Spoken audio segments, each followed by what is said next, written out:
सरयू नदी का महत्व भी हमेशा से ही सामने आता है।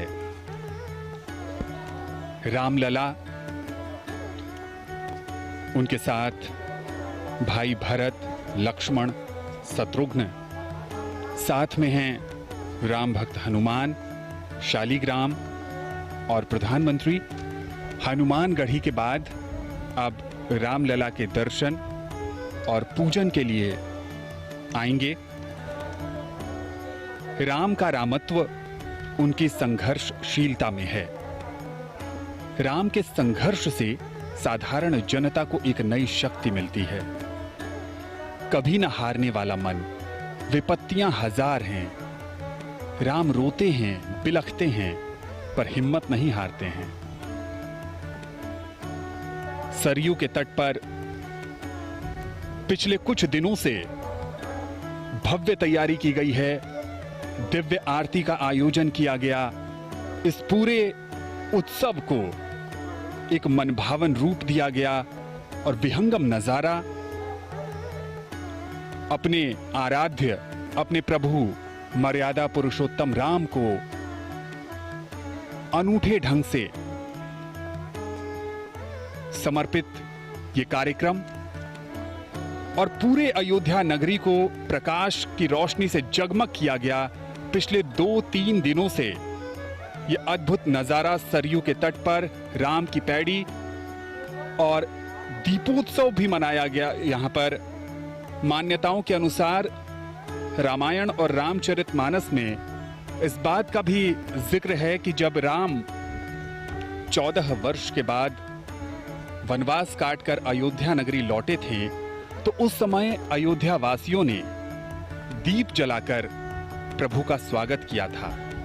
और अब जब अवसर राम मंदिर के निर्माण, शिलान्यास का है, भूमि पूजन का है, तो एक बार फिर प्रभु श्री राम की जन्मस्थली अयोध्या ने उन्हें दीपोत्सव के सहारे याद किया, स्वागत किया और उनसे प्रार्थना भी की कि उनकी कृपा से ही ये भव्य और दिव्य आयोजन अपनी संपूर्णता को प्राप्त कर सकता है।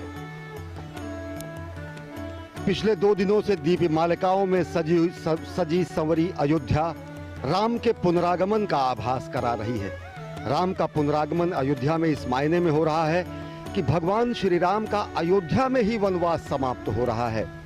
सरयू तट पर असंख्य दीपों से, जगमगाहट से भगवान श्री राम के पुनरागमन का आभास देश और दुनिया ने किया। भगवान श्री राम यहाँ के रोम रोम में विराजते हैं और अब जब वो क्षण आया है जिसका युगों युगों से लोगों को इंतजार था, तो संपूर्ण अयोध्या अपने संपूर्ण यौवन रूप में, अब अयोध्या के वैराग्य में अब सौभाग्य का उदय हुआ है और संपूर्ण सजी संवरी यौवन रूप में अयोध्या इस युगांतकारी क्षण के साक्षात के लिए तैयार है।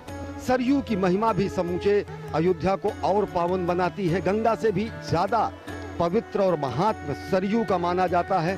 भगीरथ ने खुद अपने पुरखों के उद्धार के लिए अगर गंगा को लाया, तो साक्षात यहाँ पर ईश्वर ने सरयू को प्रकट किया था। ये तस्वीरें आप देख रहे हैं सभा मंडप का, जहाँ पर विशिष्ट आमंत्रित गणमान्य महानुभाव यहाँ पर मौजूद हैं। तस्वीरों में आप अनेक लोगों को आप पहचान सकते हैं। और साथ ही साथ यह दृश्य है गर्भगृह का, जहां पर प्रधानमंत्री नरेंद्र मोदी देश के विद्वत, काशी विद्वत परिषद और लब्ध प्रतिष्ठित कर्मकांड विशेषज्ञों की मौजूदगी में अभिजीत मुहूर्त में भूमि पूजन करेंगे। ये वही आसन है, ये वही क्षण है, ये वही स्थान है, ये वही गर्भगृह है जहां पर प्रधानमंत्री नरेंद्र मोदी भूमि पूजन करेंगे और दिव्यतम भव्यतम मंदिर के निर्माण का कार्यारंभ होगा। काशी और अयोध्या के तमाम कर्मकांडी विद्वतों ने अपना अपना आसन ग्रहण कर लिया है, क्योंकि भगवान राम के कार्य में जो उनकी भागीदारी है वो उन्होंने सुनिश्चित कर ली है। क्योंकि मर्यादा पुरुषोत्तम भगवान राम एक ऐसी अद्भुत मर्यादा है जिनका पालन किया जाता है। राम हमारे समाज के लिए एक आचरण है जिन्हें हम अपने स्वभाव में ढालते हैं। राम एक जीवन शैली है जिसे हम प्रतिदिन जीते हैं और जीने की प्रक्रिया में हम सुख और आनंद पाते हैं। कष्टों, दुखों, विपत्तियों, आपत्तियों में किस तरह से धैर्य धारण करना है, ये हमें प्रभु श्री राम सिखाते हैं। सीमित संसाधनों से अजेय पराक्रमी को भी परास्त करने की कला हमारे राम जी ही हमें सिखाते हैं। और इसीलिए राम किसी देश, काल, जाति, धर्म या पंथ से बंधे नहीं हैं। पूरे विश्व में राम को एक आदर्श, एक मर्यादा और एक आचरण के रूप में पूजा जाता है। राम अखिल ब्रह्मांड के नायक हैं। थाईलैंड में जो रामायण चलती है उसे रामकियन के नाम से जाना जाता है। बैंकॉक के शाही बुद्ध मंदिर पर कहें तो वहां भी राम कथा का अंकन मिलता है।